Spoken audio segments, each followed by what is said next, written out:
em um local muito especial. A gente vai começar aqui no Portão de Sião, seguir pelo Monte Sião, conhecer o túmulo do rei Davi e terminar no cenáculo, no local da última ceia e de Pentecostes. A gente está vendo agora na nossa frente o Portão de Sião e a gente vai cruzar por ele porque a gente está saindo das muralhas.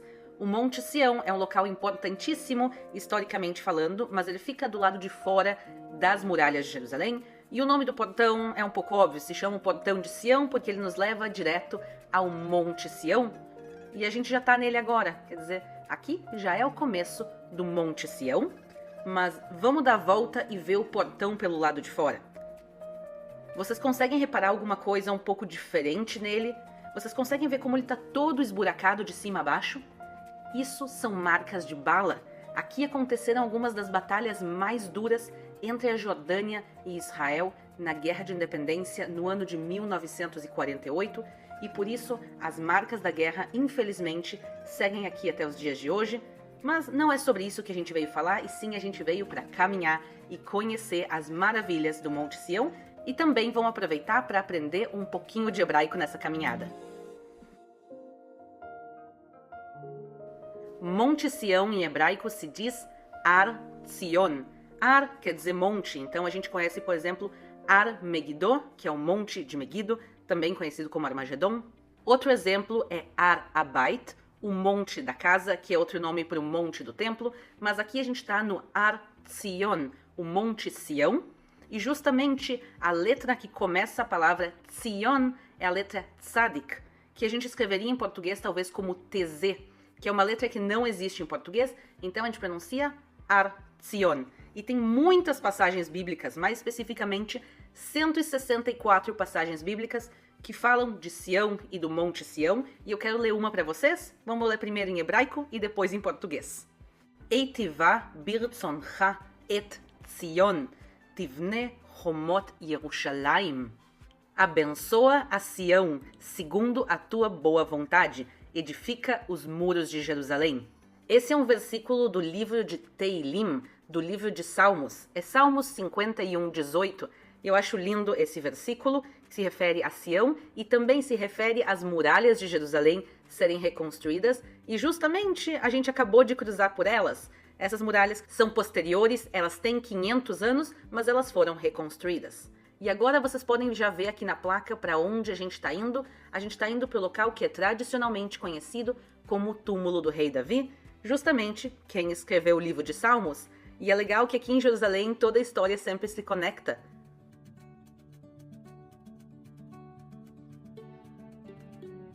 Mas uma pergunta importante de a gente se fazer é onde realmente está sepultado o rei Davi, o rei Salomão, os reis de Israel.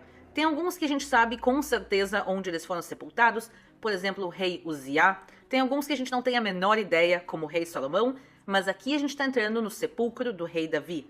Mas será que ele realmente foi sepultado aqui? Primeiro, vamos ver o que a gente está vendo. A gente está vendo que ele é separado entre homens e mulheres. A gente vai entrar agora junto na parte das mulheres. Esse local ele tem uma tradição de mais de 1000 anos. Quer dizer, a gente tem escritos aqui de 1000 anos contando que aqui ficava o sepulcro do rei Davi. E vocês podem ver que é um local que atrai bastante gente por causa da sua importância histórica. A gente está vendo aqui agora na nossa frente o sepulcro em si, com os salmos escritos nas paredes. Tanto homens como mulheres, judeus, cristãos, muçulmanos veem esse local. Mas é importante destacar que eles não estão rezando para o rei Davi. O rei Davi está morto e sepultado, talvez aqui, talvez em outro lugar, mas ele está morto e sepultado. E sim, as pessoas vêm aqui orar a Deus. E eu queria contar para vocês também outra possibilidade. Uma das teorias é que o rei Davi foi sepultado aqui, embaixo dessa pedra que a gente está vendo, e a outra teoria é que ele foi sepultado na própria cidade de Davi, num local que se encontrou em escavações arqueológicas. Então, a minha recomendação é vir aqui, ver esse local, ver os livros de Salmos, por exemplo, que vocês estão vendo aqui em hebraico, as pessoas orando eles, é muito bonito. Mas para quem quer matar um pouco da curiosidade, eu vou deixar aqui em cima um link de um vídeo que a gente filmou na cidade de Davi e que a gente mostra também essa segunda possibilidade de sepulcro do rei Davi.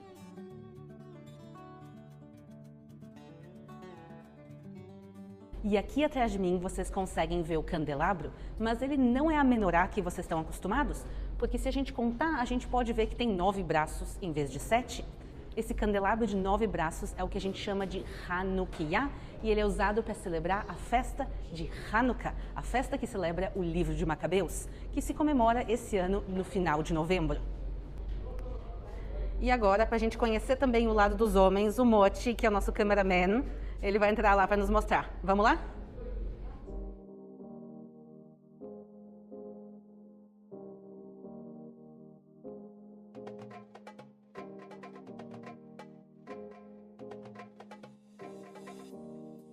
Vocês viram agora na parte dos homens eles orando e parte deles estavam se movendo quando eles oram. Se vocês não repararam, vocês podem rebobinar uns segundinhos e olhar. Por que se faz isso? Isso é uma tradição judaica, não uma obrigação, mas a tradição é que a gente reza de corpo e alma. E por isso, tanto no lado dos homens como no lado das mulheres, seguidamente a gente vê as pessoas movendo o corpo enquanto oram. Mas, como vocês viram, a gente saiu agora do túmulo do rei Davi e a gente está indo para outro local aqui no Monte Sião, um local muito especial que é conhecido como Cenáculo.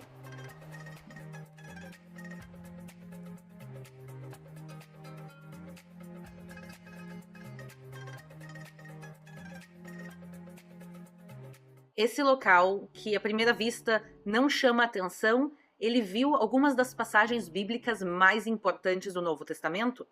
O cenáculo é o local da última ceia, onde Jesus, durante seus últimos dias aqui em Jerusalém, vem e senta à mesa com os apóstolos, onde ele dá para eles o pão e o vinho, como o corpo e o sangue dele. E a Bíblia também nos relata que 50 dias depois, os apóstolos estavam todos reunidos no mesmo lugar.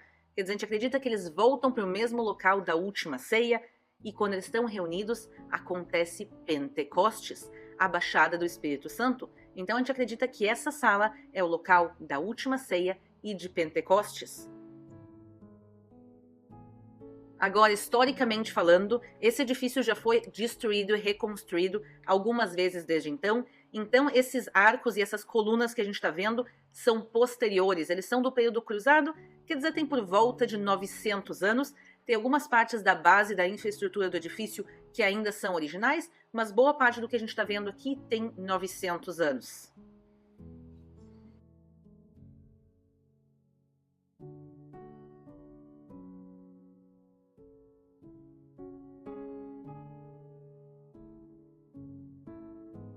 E agora eu quero seguir subindo nesse edifício com vocês, porque no andar de cima tem um mirante lindo, onde a gente vai poder ver um pouco mais do Monte Sião. Então, vamos fazer as escadas agora.